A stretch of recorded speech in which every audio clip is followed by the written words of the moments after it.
Hey there, everyone. Welcome to Week 10 Fantasy R&R. My name is Rob. And I'm Ryan, and we're going to start things off with this Thursday night football game matchup between the Indianapolis Colts and the Tennessee Titans. What you got for us, Rob? Well, first and foremost, I'd like to start off the analysis of this game by saying thank you, Lord, for finally giving us a Thursday night football game that's going to be worth watching. We got Indy at Tennessee. This could be an interesting one. Derrick Henry against a very tight Indianapolis defense. Ryan Tannehill, not sure what's going on here with him. He seems to be off the past couple games.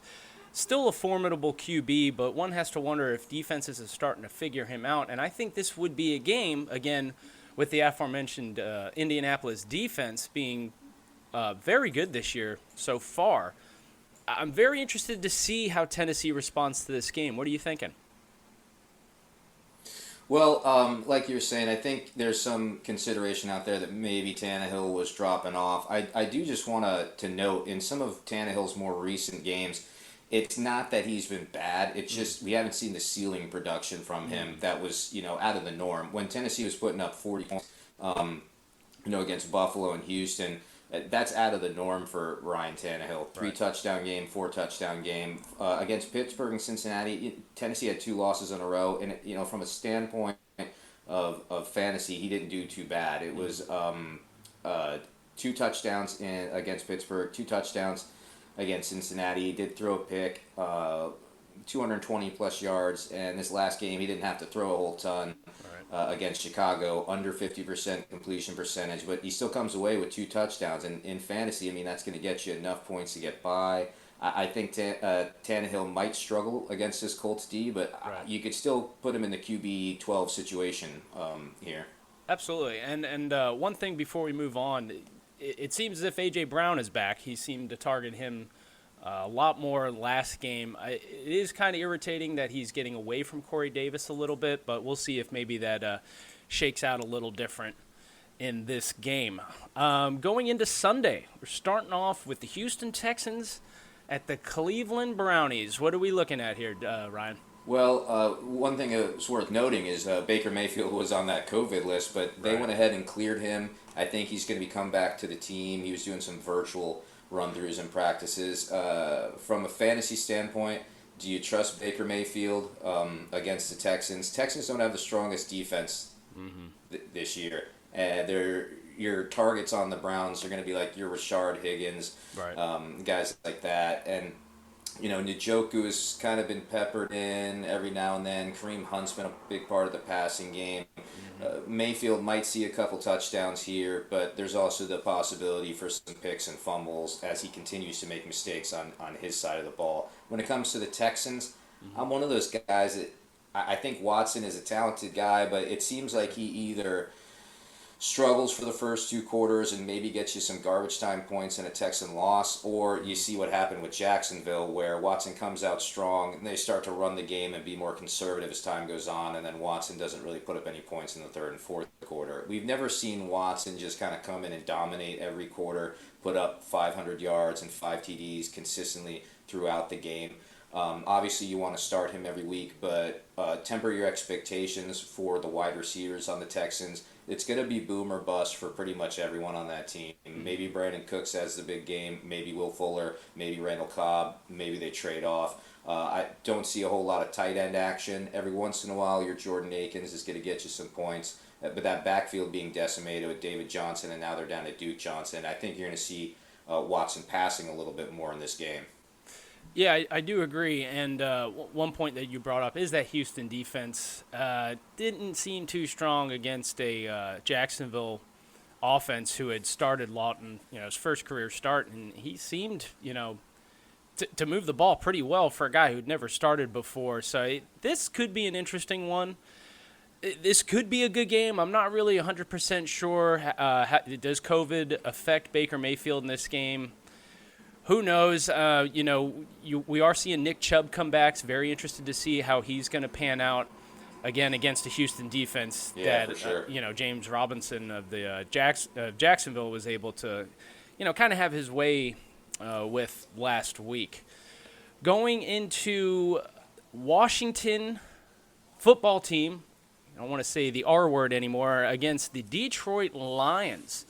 Two exciting NFL franchises right there. Huh? Yes, right. As of right now, I don't really know what to make of this one. Hopefully, it could be a decent game. We are looking at Alex Smith taking under center against Washington. A little weary fantasy-wise on any player that is being thrown to by Alex Smith, just due to it. In all fairness to him, his first game back, throwing 3 interceptions. It's amazing he's even on a football field right now. But, when he's not known for his long ball, and for Detroit's purposes, and Matt Stafford, again, I don't really have too much to say about this game. But if I was a betting man, I'd go with Detroit just because I feel like Washington's going to kind of fall off going forward. What's your take on this game, Ryan? Yeah, I mean, Stafford's going to come back. So he was out of the game for a little bit at the end of last week. Saw Chase Daniel come in for a bit. But Stafford's been pretty productive throughout the season. Over 2,000 yards, 14 TDs, 7 interceptions, on pace for about 35 touchdowns this year. Kenny Golladay being out has hurt him. We're going to see whether or not Golladay comes back to the field for your fantasy teams this week. Temper your expectations, but we'll give you more updates as the week goes on. Danny Amendola, if he's out there on your waiver wires, in your deep play leagues, your deep roster, maybe use him as a flex. He does have 401 yards on the season, so he's on pace for about 50 receptions, 800 yards. When you factor in everything on the running side of the game, Adrian Peterson is technically still the lead back. I would hold on to DeAndre Swift in all formats, though. Obviously, Absolutely. Peterson's going to be on the way to retirement, and Swift seems to catch the ball pretty well and get some big plays when he's out in open space. I'm with you, though. I'm probably going to take Detroit in this one. So, random question here on a boomer bust. Terry McLaurin, what are you thinking there, Ryan? Do you play him no matter what? I think you do. I think Terry McLaurin might be a must start at this point. I mean, if you're talking about wide receivers that will get you 10 points every game, I mean, from that standpoint, he's doing better than guys like DJ Chark. He's doing better than guys like Darius Slayton. A lot of these wide receivers that we come to expect great things from, even Mike Evans on the Bucs, before Antonio Brown got there, we're seeing them kind of play under that ceiling of 10 points. McLaurin has been putting up points every single week. Right. No matter who's QB, I think that they're specifically targeting McLaurin and no one else on that team at this point. That's where the talent is. Go ahead and leave him in your lineups every week. I mean, when you're getting that many targets, he's a guy to keep in your lineup. Yeah, absolutely. And I did hear a DJ Chark sighting here, guys. Let's move on with Jacksonville at Green Bay. Besides the fact that this is more than likely going to be a bloodbath with Aaron Rodgers spinning the ball the way he is this year, DJ Chark made a name for himself last week. Are you confidently playing Chark this week, Ryan? With Jake Luton in there, I am maybe a little more confident to play Chark because he was so heavily targeted by Luton but not Minshew over the past few weeks. Now that Minshew's out with the so-called thumb problem, or whether or not he's just in the doghouse. Do you think that has anything to do with having his thumb up his ass the past couple weeks? The thumb's up someone's ass, but I'm pretty sure it's Marone's. And I think if you check out the Yahoo app, it's pretty interesting because when I've never seen this before, but if you go to Gardner Minshew and Yahoo Fantasy app, everybody, you're going to notice that it doesn't just say thumb. There's parentheses, thumb, comma, scapegoat, and I'm not even joking. So he's ruled out maybe just because Marone wants him to be, and give him someone to blame instead of taking the blame for himself. Absolutely. And one point I know when we were talking before, having Aaron Rodgers, this more than likely it's gonna be a lopsided game. And if you do have Aaron Rodgers as your starting QB, I'd be a little worrisome. And I know this is something you brought up. This isn't an original idea by me at all. But if they tend to be up big, I think Rodgers and Green Bay they're gonna just run the ball down Jacksonville's throat. That defense is just completely inept. And Green Bay wins big in this one. Let's go into a divisional game. Next game we're looking at here, Philadelphia Eagles against the New York Football Giants. This could be interesting only because the NFC East is a complete mess right now. Do the Giants continue to tank? can Philly essentially break away and have Carson Wentz have that big game? I think that Philly fans and fantasy fans around the world are waiting for. What's your take on Philly, New York? Oh man, this is going to be a fun game actually, and a funny game at that. You know, it sounds like a boring thing, but you're talking about the NFC East against NFC East divisional matchup right here. Like you said, in a division in shambles. I believe Philly at 3-4-1. Washington football team 2-6. Cowboys and Giants 2-7. There's a very real possibility that the Eagles may take this division with a record as low as 5-10-1. Yeah. We'll just have to see how that pans out. But as I was mentioning on my episode with about Wentz and Jalen Hurts, Right. Wentz is somebody you could probably start rather comfortably in this game against a bad New York defense, and arguably Daniel Jones is the one having more struggles on the season. So throw Wentz in there. Let's see what he can do. Yeah, he's giving up the ball a lot, but he's also scoring late in the game when he needs to. One of the big things you want to look at here is if you have Miles Sanders on your roster and you've been waiting for him to come back, I believe he's coming back for this game, and that's going to be a huge addition to the Eagles' offense and Carson Wentz's fantasy output ability. As we all know, Miles Sanders can catch the ball and get into open space with it. Their receivers, such as Travis Fulgham, obviously the hot target for most of the year. Jalen Reagor is back. Dallas Goedert's back. So we might see a big uptick from Wentz here. What are you thinking about the New York Giants backfield with Saquon obviously out for the season? We've got Gallman, Dion Lewis, and Devontae Freeman returning from a questionable tag. Who would you go with in that situation, if anybody? Well, I'm going to make this quick and easy. I wouldn't be starting any of them. I think this situation here is just a complete mess. Daniel Jones, you got to wonder if New York is starting to question whether or not this is the QB of the future here. I wouldn't want to have any New York Giant on my fantasy team if I'm expected to win. It's actually on the flip side, as you're saying, as Philly gets more healthy, I like Reagor. I like Fulgham. I like Miles Sanders coming back with, the way running backs have just been falling off each week. And then Goddard, aforementioned, I think this is very interesting. Philly might just be getting healthy at the right time to make some separation here in the NFC East. And also, too, they're saying Alshon Jeffrey might be making an appearance again as well. Going Philly in this one, I think this is where they begin to make their run. Somebody's got to win this division, and I think it's going to be Philly. I'm going to agree with you there on that one. Yeah. I can't see New York. I can't see that football team doing anything. And, and Dallas is just a mess. Tampa Bay at Carolina. This game, I think, is going to be very interesting. Tampa, of course, coming off that oddball game against the Saints. That was probably the worst showing I've ever seen from Tom Brady. How do they respond? Carolina is a team that has been doing decent, not great. My question for you is here, as everybody loves these hot takes, Monday, come Tuesday morning, everybody was kind of up in arms about Tom Brady. Ryan, do you feel at all that Tom Brady is, for fantasy purposes, starting to show his age just a tiny bit, or is this just like one of those throwaway games and we shouldn't be worried going forward?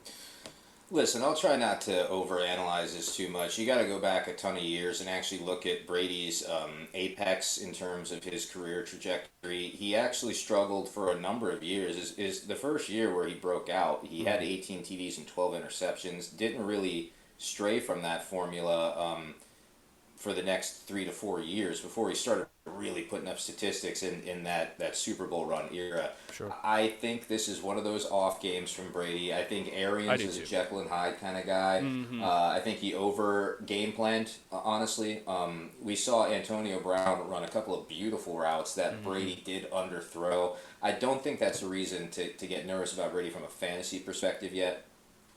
Speaking of which, let's talk about that for a second. Christian McCaffrey, you're hearing he might be out for this Week 10? Yeah, they're saying a very unfortunate. Played a hell of a game last week. Looked like he was back to his old self, and now it appears as if he has a shoulder injury.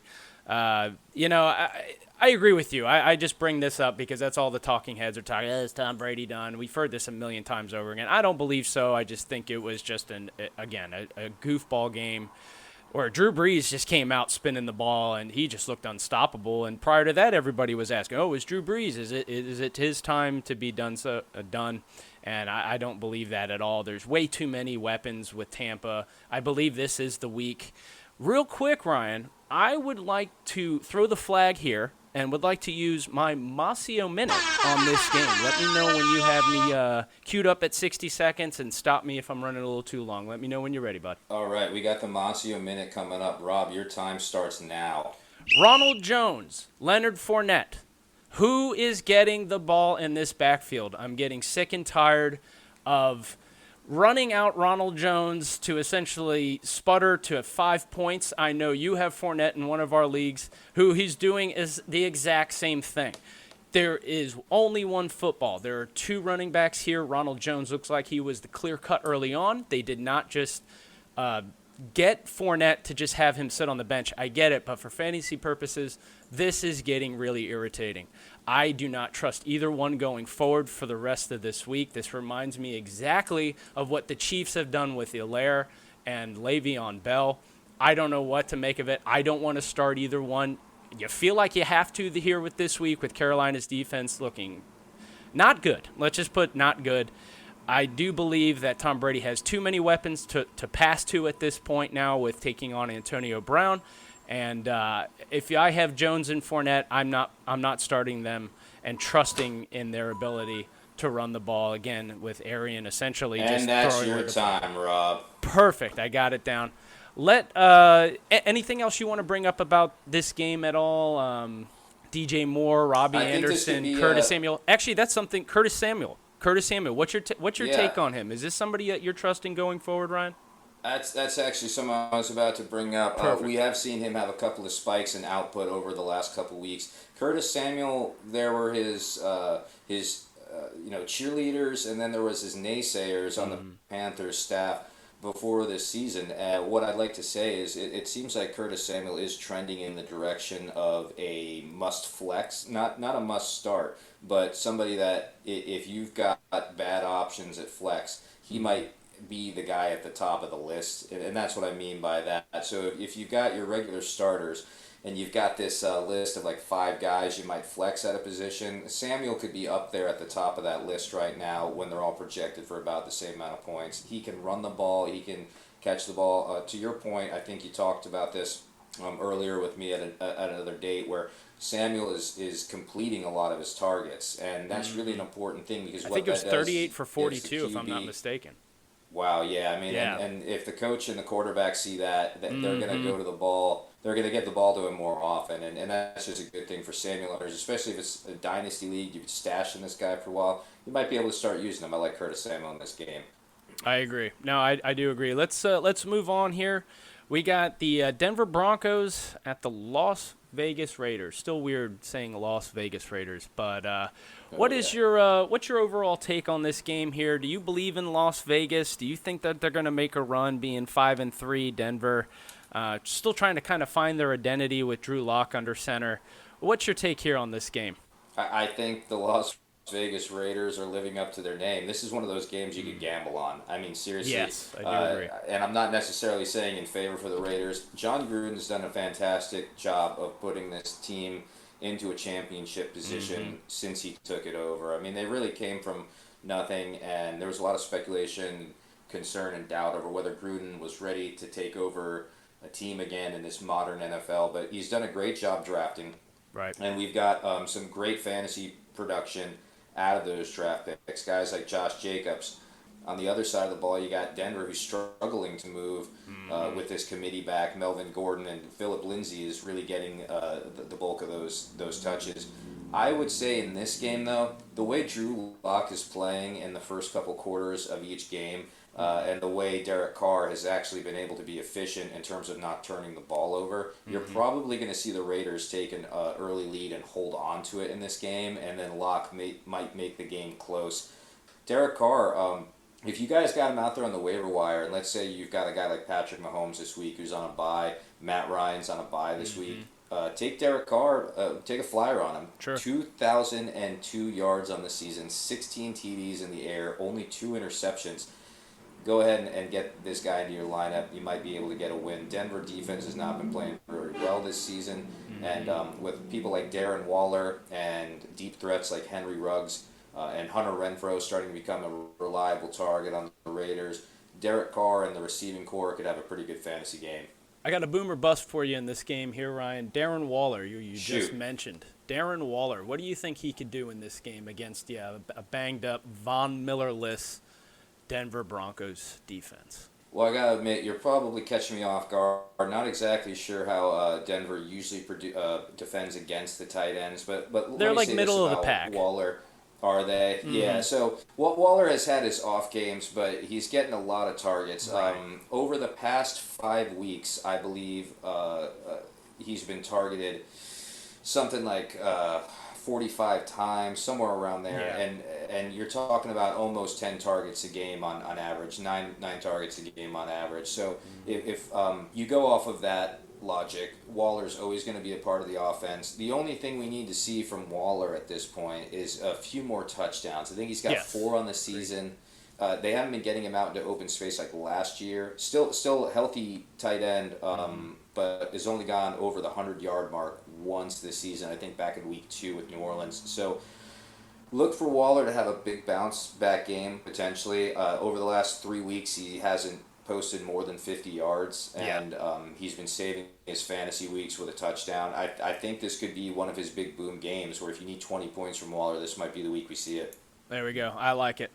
Moving on, we got another great game. I feel like we have the Los Angeles Chargers. Justin Herbert-led Los Angeles Chargers against the Tua Dolphins. I'm just kidding. The Miami Dolphins led by Tua. Not even going to attempt to pronounce this last name. For some reason, I can't do it, folks. Please don't hate me.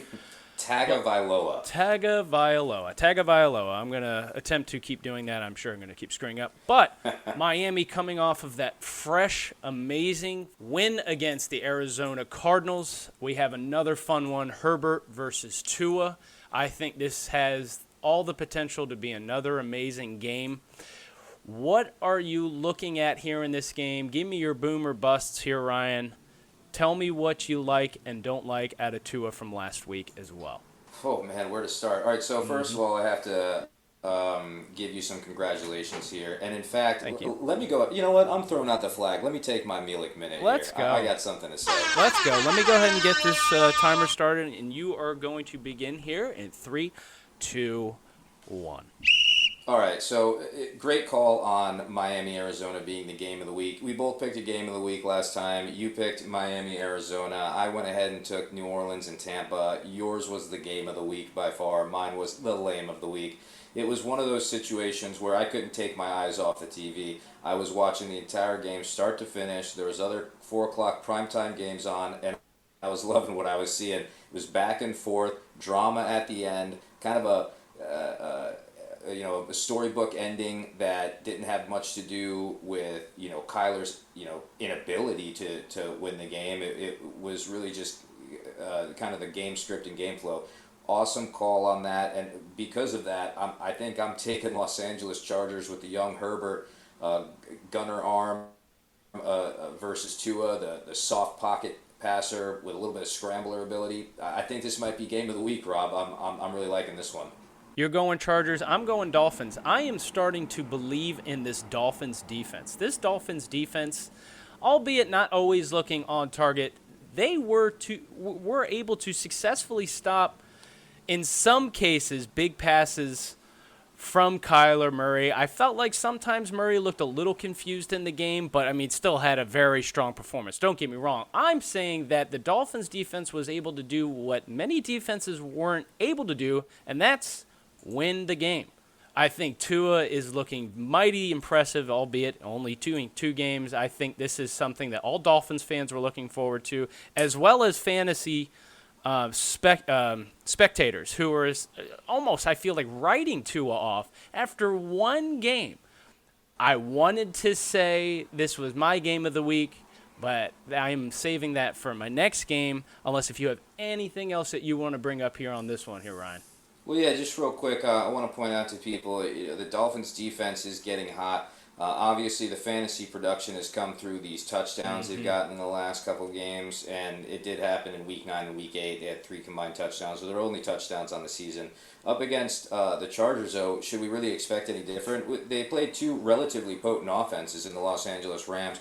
Arizona arguably more potent, but Sure. the Los Angeles Chargers here with rookie Herbert hitting Keenan Allen, who's going to be a big play for everybody this week again. Mike Williams is starting to see the ball thrown his way more. Right. They're scoring touchdowns, and he's getting lots of yards. They may not be winning because of the way their defense is blowing it, but the Dolphins could be on the better end of this defensive performance. And I don't necessarily take the Chargers to win this game. I just definitely think it's the game of the week. As you know, I'm excited about Tua. With Gaskin out on the IR because of the MCL and Jordan Howard being a non-factor, but besides the goal line TD, they're having a little trouble moving the ball. You might see the same thing again this week where Tua has to kind of gun it out with Herbert, and we could be seeing maybe Tua's first 300-yard game, might see Tua's first interception. It just depends, but I'm liking what I'm seeing on Miami's D, and I think you temper your expectations, but you could safely start them against the Chargers, even with the big-armed Herbert against them. I agree. And just one more point before we do move on. I think this is just going to be an air raid game from both offenses. I mean, Justin Jackson went down last week with a knee injury.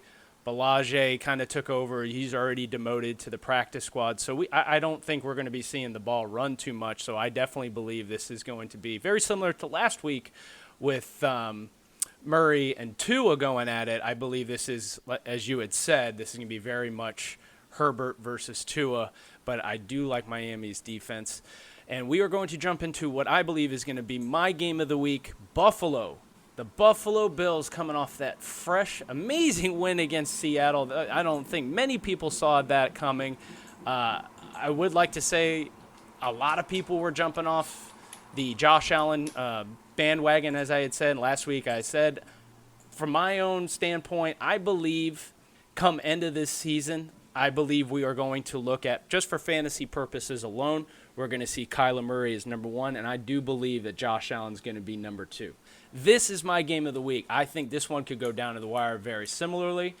I'm really interested to see what Christian Kirk, see if he backs up what he has been doing the last few weeks. Stephon Diggs, I don't have enough things to say about him. It's amazing that Minnesota let him go for whatever it was in that trade. They got ripped off royally, and Buffalo is reaping the benefits of the Josh Allen and Stephon Diggs show. I'm going Arizona in this game. Like I said, I believe that there's a chip on Murray's shoulder. He wants to win. He is a winner. I just cannot wait to watch this game. What's your take here with Buffalo at Arizona? Yeah, I think Arizona takes this one. I mean, it is worth noting that both teams are struggling with the run right now. Devin Singletary hasn't been putting up a whole lot of true rushing yards or broken tackle rushing yards. Zach Moss is not being used enough to warrant a fantasy start at the moment, but I think we're starting to see a trend in the direction of maybe handing the reins over to Moss. Obviously, Kenyon Drake has been banged up for a while, and Chase Edmonds been taking over that part of the ball, but Kyler Murray remains the lead rusher on the Arizona Cardinals. I do think it's going to be a true QB battle. Right. Josh Allen is the one that tends to make more mistakes this year, though, and I think Arizona pulls this one off. Who has a bigger game real quick, and let's move on? Josh Allen, Kyler Murray. What do you see? I'm going to go with Kyler Murray. He's been lights out all year. Sure. True possible MVP candidate. Sure, yeah, and what the reason I do bring that up is, again, everybody jumping off the Josh Allen train, and go figure, ends up having a better game than Russell Wilson last week. All right, speaking of Russell Wilson, the Seattle Seahawks at the Los Angeles Rams. Believe in my own take on this, I think Seattle has something to prove. Wilson's going to have himself a big game, albeit Los Angeles defense has kind of run hot and cold this year. I have no belief in Goff whatsoever. I believe the Rams might even have to start figuring things out for the long run here. Not saying that he's bad. I believe that when he is bad, it's really bad. And, we had seen that again against the Dolphins 2 weeks ago, that he just looked lost. And I believe Russell Wilson is not that bad, as he had proved last week. I think, was it 3 interceptions he threw? I mean, it was something insane. I believe that Seattle gets back on track. Yeah, when he went up against Arizona, he had like 3 interceptions. Is Week that what I'm after that thinking against of? San Okay. Francisco, no turnovers. But this last week, he did have 2 interceptions, 2 fumbles. You mean the So Bills? Wilson The has Bills. been turning over. Yeah, I'm sorry, against Buffalo. Okay. Yeah, and I think it's one of those things where obviously you continue to start Russell Wilson. His offense is making up for it. He's got tons of weapons. He's one of the best football players in the league, but Absolutely. he is kind of gunslinging and doing the cowboy thing where he feels like he's got to win the game by himself. They haven't had a running game very much, even with DJ Dallas scoring a couple touchdowns here and there for fantasy owners. It's been rough to move the ball with the ever injured Carson. And Wilson's really got to do this by himself. So you start Wilson, but he has been turning the ball over a whole lot. He might be taking himself out of the MVP consideration when you're talking about guys like Kyler Murray and Patrick Mahomes and the kind of seasons they're having. But with 28 passing TDs and 1 rushing TD on the year, 29 total TDs before Week 10 even starts, I mean, you can't go wrong starting Russell Wilson, especially with guys like DK Metcalf, Tyler Lockett, all on that side of the ball. Yeah, and I do agree with you. Russell Wilson does appear to be a little gun happy this year, but I think a lot of that has to do with the fact that, you got the DK Metcalf and Tyler Lockett's of the world. I mean, he has to throw the ball down the field. So, yeah, does he look a little reckless than years before? Sure, but he's got the weapons to do so. It's very similar to, again, the comparison of Kyler Murray to Russell Wilson when he was coming out of college. He's got the DeAndre Hopkins. He's got the Christian Kirk. He even has the Larry Fitzgeralds, who's the safe little 5'8", even 10, 11-yard passing game. I mean, you got to throw the rock. You can't continue to run it. And the way the running backs have been this year, I'm not surprised to see these guys be a little reckless. But again, I do believe Seattle comes out on top of that one. Let's move on here. San Francisco 49ers against the New Orleans Saints. I believe the Saints proved to everybody last week they're not going anywhere. Drew Brees had himself probably his best game of the year. And I don't really know if there's much to talk about. San Francisco 49ers defenses look completely inept this year. I don't believe Jimmy Garoppolo is going to be starting again. I don't think the Saints have any worries in a loss here with, again, the way Drew Brees was spinning the ball last week against a very potent Tampa Bay defense. Do you have any takes on this one here, Ryan? I got the same take I pretty much always have in a Saints game is if the other team finds a way to nullify Alvin Kamara's production, then the Saints are going to have a rough day. The problem is actually executing that. Yeah. Nick Mullens is obviously a very green quarterback. We saw some flashes of like, hey, is he good over the last couple of years? But, I mean, he's a backup for a reason.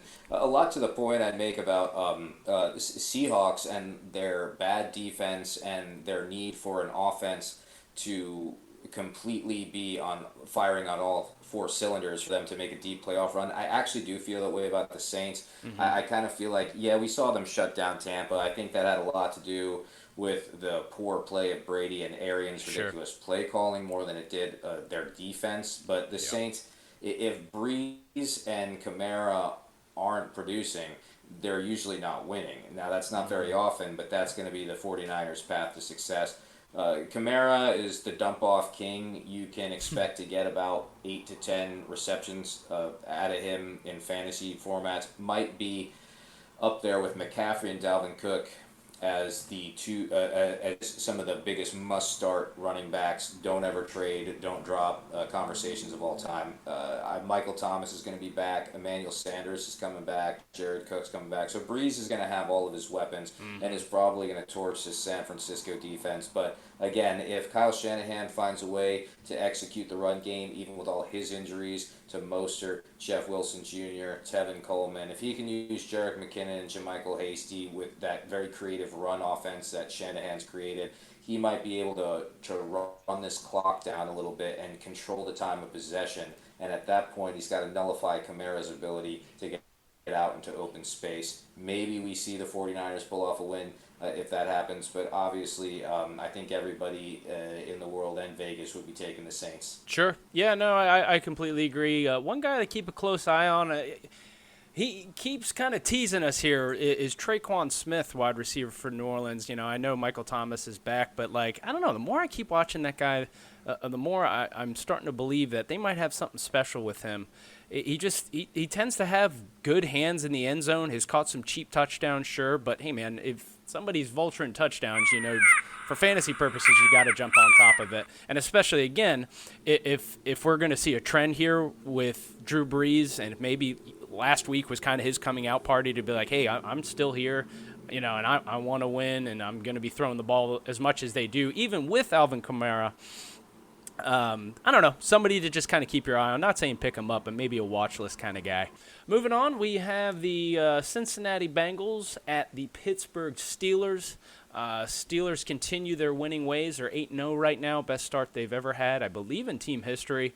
Again, a little kind of a wonky win against the Cowboys.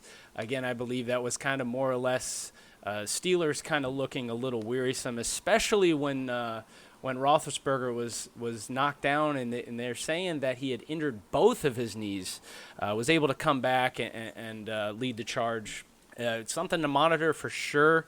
Ben isn't a spring chicken anymore. Still getting it done, though. Pittsburgh Steelers' defense is just unreal, and they have the weapons to spread the ball. Cincinnati coming off a very shocking win. I don't think talk about Vegas odds, beating the Titans last week and holding Henry. I thought that was very interesting. Believe it was only 61 yards that he rushed, did not have a touchdown.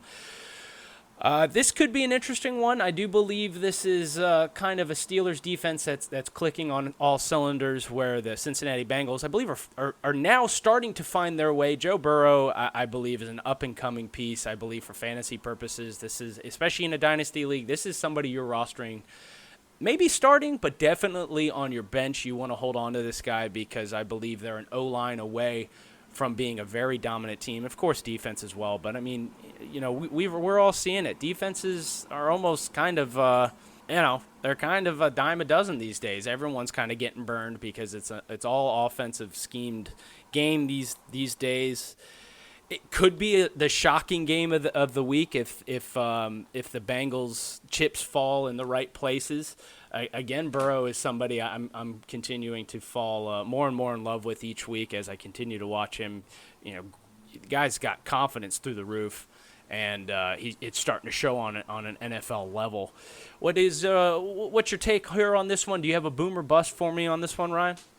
For my bust here, I'm actually going to go ahead and say that maybe you have set some low expectations for the Steelers wide receivers in this one. Ben Roethlisberger is not actually playing as well as people would believe based off the Steelers record. Mm-hmm. It's getting harder and harder for him to decide how to spread the ball around. Deontay Johnson and Claypool are both fumbling a little bit and dealing with some drops. Juju's kind of been an afterthought. Ebron's been a solid tight end, but again, Roethlisberger is having some decision-making issues, and they're struggling to get the run game going. Now, I'm not saying the Steelers are going to lose this one by any means, but it's a tough divisional matchup. The Bengals always come to play the Steelers very hard, and I think Burrow is going to find ways to move the ball against the Steelers' defense and capitalize. With that being said, is Roethlisberger going to be able to respond to those long drives and TDs by the Bengals and come back with a few of his own? Roethlisberger hasn't been scoring nearly as much as some people would be led to believe. So it's possible that a couple of the wide receivers on the Steelers have kind of a bust day, even though you're salivating at the idea of playing them against the Bengals. Yeah, I believe for the Bengals, again, nobody was counting them in against the Titans, who's looking to run away with their division. This might be upset city. I don't know. Again, I know Ben Roethlisberger right now is dealing with the COVID thing, but I believe you had said that he might be good come game time. But I think this will be a fun one to watch. I think Burrow would have to be perfect. T. Higgins has been lights out this year. I don't know where A.J. Green is. I don't even know if A.J. Green knows where he is, but he definitely needs to be more involved if they want a chance on this game. This will lead us to the Sunday night game, the Baltimore Ravens at the New England Patriots. The Patriots coming off of a very interesting win against the New York Jets. Baltimore, I feel like still trying to kind of find their passing game right now. Lamar Jackson doesn't seem to be himself, but they're winning. A 6-2 Baltimore team. It's wearisome because of the fact that Lamar is having to run so much this year. I think Ingram's going to be another game time decision. But I think that's a good thing for fantasy purposes. J.K. Dobbins and Gus Edwards. I'm a big Gus Edwards believer. I don't know why. I just am. I would like to see them have the ability to run the ball more. Hollywood Brown has kind of been left in the dust, which is very worrisome for fantasy purposes with him. But I don't think the New England football team in a whole, led by Cam Newton, I just, it's so hard for me to believe in that team, especially the way they even though they won against the Jets. I mean, we're talking about a Jets team that took them to the wire, and it was a field goal to end the game in order for New England to win this one. And to me, it looked like the Jets were just giving up, trying to get that number one pick for next year. For boom or bust, I'm going to believe in Gus the Bus. I'm going Gus Edwards kind of. And I know you take him as a boom. I'm going to boom. I know that the talking heads are all about J.K. Dobbins, but I didn't see much from either one to be like, oh, I believe in it. All I'm going is gut feeling. Gus Edwards was the one that got that touchdown, albeit a 1-yarder. But hey, you got to vulture touchdowns in fantasy. We know how this works. And sometimes all it takes is one big game for a running back to create that distance from RB2. And I'm going Gus Edwards. I'm believing in this dude. And I'm going Baltimore on this one. This could be a good game, but this could be a good one. This could be a good Sunday night game. What's your take here on this one, Ryan? Yeah, I definitely agree. If you got the Ravens defense, I think this is going to be that 1 week you totally hold them to their talent. I think it's going to be a big defensive play this week. Newton's probably going to see a few interceptions, maybe a fumble. They're really good at getting to the quarterback quick, and their secondary is good. Lamar Jackson, he's been technically, not himself, but it's not like he's exactly struggling. He's got a few fumbles, only 4 interceptions on the year, but he's doing a lot of what he did last year. I mean, he's on pace for about 1,000 yards rushing. He's on pace for about 3,000 yards passing. I mean, this is what we saw last year. And to that point, the Ravens' offense is kind of working as it normally does. That's why they're 6-2. On the Patriots side of the ball, well, I mean, at the end of that Jets game, Damian Harris took a big shot to his chest. One of the shining lights of the Patriots offense, he's averaging over 4 yards a carry, has a touchdown on the ground ever since he took over. Guy from Alabama that you and me are real high on. We're sad to see him probably out this week, but we'll come back and update that later in the week whether or not he's going to play. But with him gone, you're turning to a guy like Rex Burkhead. I don't care what Jacoby Myers did in that Jets game. I really don't think that's something you're going to see over and over again. That was desperation. Newton's got no one to throw to. Damiere Byrd. I mean, N'Keal Harry's not even there. They have no tight ends. It's James White at most. And I truly believe that this is going to be a big win by the Ravens. It was nice that, Newton's getting some, fake we're not tanking wins for the Patriots. Right. But I just think that smoke show is probably over. Now, do I think Newton's going to continue to do things with his feet and score TDs? Yeah, I do. I just don't think that Newton's going to throw 4,000 yards passing and 30 touchdowns. There is no MVP season here, but Newton is probably going to be able to use his legs in this matchup. Just be ready to see a few sacks and a few interceptions if you're starting Newton in this one. Yeah, and I'm going to go a bust on this one, too. I'm going Cam Newton. 2 touchdowns to 7 interceptions. Like you had said, this Ravens defense is no joke. I think they get to him early. I think they panic. If Damian Harris is out of this game, I have no belief in Rex Burkhead or anybody else below him. I see multiple interceptions.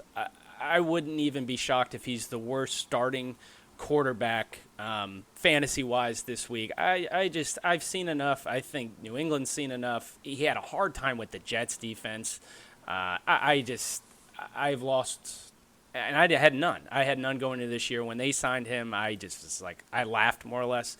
Let's get rid of probably the greatest football player of all time with Tom Brady and replace him with the guy who was good 3 years ago. I'm going Baltimore, and again, it might be a good game, might not, I'm not sure, but I just believe Baltimore's D is greater than Cam Newton's abilities these days. with that, we're going into Monday Night Football. Everybody loves Monday Night Football. We got ourselves a good little one here. The Minnesota Vikings at the Chicago Bears. And when I say good, I mean maybe a good bad game here. Anyone in particular you're looking at in this game? I mean, we're looking at kind of two teams trying to figure out what's going on here with both teams, Vikings at 3-5 and the Bears at 5-4. Again, nothing to bat an eye out with, but again, another division game here. It's really hard for me to believe that the Minnesota Vikings are I don't know, just continue to throw out. Kirk Cousins. He's a guy I believe that was looking to ruin Stephon Diggs last year. Again, Stephon Diggs goes to a team with a quarterback who can actually throw the ball, and he's flourishing while guys like Adam Thielen more or less are having those really high spike games and then those very low games. And then for the Bears' purposes, I think it's more or less the same. Nick Foles is not the guy he was when they won the Super Bowl with the Eagles. Allen Robinson continues to produce. A big Allen Robinson believer. But again, when I'm looking at Nick Foles spinning the ball, I more or less get worried game in and game out. But I don't know. I really, it's hard for me to believe that, I mean, boom-wise, that Dalvin Cook, I'm starting to, it's unbelievable what he's done the last 2 weeks for fantasy purposes, and he might be the Minnesota Vikings in a nutshell against the Chicago Bears. What's your take here on this one, Ryan? Yeah, they're going to be continuing to run the ball. If you got Justin Jefferson and Adam Thielen, be patient. They're probably the best wide receiver tandem in the NFL, next to DK Metcalf and Lockett. Sure. You're going to see them trade off games, and every once in a while they're going to have a slow game. More so on the Vikings, though, when you can run the ball like you do with Dalvin Cook, you continue that formula. Right. To make your point about Kirk Cousins, I think that's really the guy that we're all looking at. All eyes are on him. Kirk Cousins in primetime games, 6-13 all-time record. I mean, so he definitely loses twice as much as he wins. And I think on Monday Night Football, he's 0-7. So when you just factor in, Sunday nights and Monday nights, he's got a few wins. But on Monday Night Football in particular, he's winless. And I think everyone's going to be waiting to see what he can do in this Monday night game. One of the biggest weaknesses Kirk Cousins has is his decision making. I mean, we've seen Kirk Cousins try to throw into really tight windows, into double coverage, and even though he doesn't throw a ton of interceptions, those kind of passes simply tend to result in an incompletion. Right. He's got a pretty good arm. I mean, one of the things you can't knock Cousins about is arm strength. It's a fast football. It gets down the field far, but with his indecision making, his bad decision making, and you couple that with pocket pressure, and Cousins isn't good against defensive pressure. He struggles a lot in odd situations that are truly analytical. I'm with you. I think Dalvin Cook is the story of this game. However, Chicago's got a fake record at 5-4. Nick Foles is not doing anything good for that team. We're talking about a 5-4 team. This is a winning football team that might have to revert back to Mitchell Trubisky just because he gives them some semblance of a run game. David Montgomery is a volume guy. I think you can continue to start him for a 10-point floor based off of his carries and his receptions, and every once in a while gets a touchdown. But that's a rough running game on that side of the ball. And if they can run in Minnesota and Chicago can't, I would not be surprised to see Minnesota running away with this one, going 4-5. Chicago goes 5-5, and then we start to see Minnesota trend towards the playoffs. It's not going to be shocking to me. Yeah, and I know David Montgomery, as of right now, is questionable. Again, I have to believe that this will be the Dalvin Cook show again, and Minnesota can take this one. Any boom and bust guys you can kind of think of outside of anybody we've mentioned already? Well, one guy I'm starting to get real high on, and I think maybe you play him as your possible boom. This is all dependent on a bad QB in Nick Foles. But Darnell Mooney is one of the most targeted wide receivers on deep routes. Like for passes, I think like over 40 yards, Darnell Mooney is like in the top 3 for how many times he's been targeted in the entire NFL. So Darnell Mooney's out there as a young, fast wide receiver option. If Foles can throw a nice deep ball like he did to DJ Chark at the beginning of the season for the Jaguars last year, you could see Darnell Mooney getting a couple of big TDs. Look for Mooney to possibly have a big game against a Minnesota struggling defense, but if it doesn't happen, I mean, that's the definition of boom or bust right there. I think Mooney could either give you a high ceiling or a really low floor this week. Yeah, absolutely. I like it. Notable buys, guys. We got the Atlanta Falcons, the Dallas Cowgirls boys, and the Kansas City Chiefs, and the New York Jets, who I just feel like for the last 8 games have been on a bye week. Anyway, with that, any last thoughts at all, Ryan, on Week 10? No, I think it's gonna be a fun week. We got a lot of these big divisional matchups coming up, so this is going to shake up the standings and start to give us an idea of where our fantasy players lie going forward. Obviously, if you're out there with the McCaffreys of the world, you're struggling a little bit. You're waiting for Mostert to come back. You're struggling a little bit. You Chubb owners, you get him back this week. But now we're going to see, like, as these playoff pictures start to formulate, we're going to know whether or not you're going to have a guy who has to ride the bench in week 16, 17 when you're trying to win your championship. So they just buckle your seatbelts, guys. And with that being said, thanks for joining us here for Fantasy R&R Sunday Preview. Me and Rob, we'll see you next time. Absolutely, guys. Enjoy your fantasy. That was Fantasy with Rob and Ryan.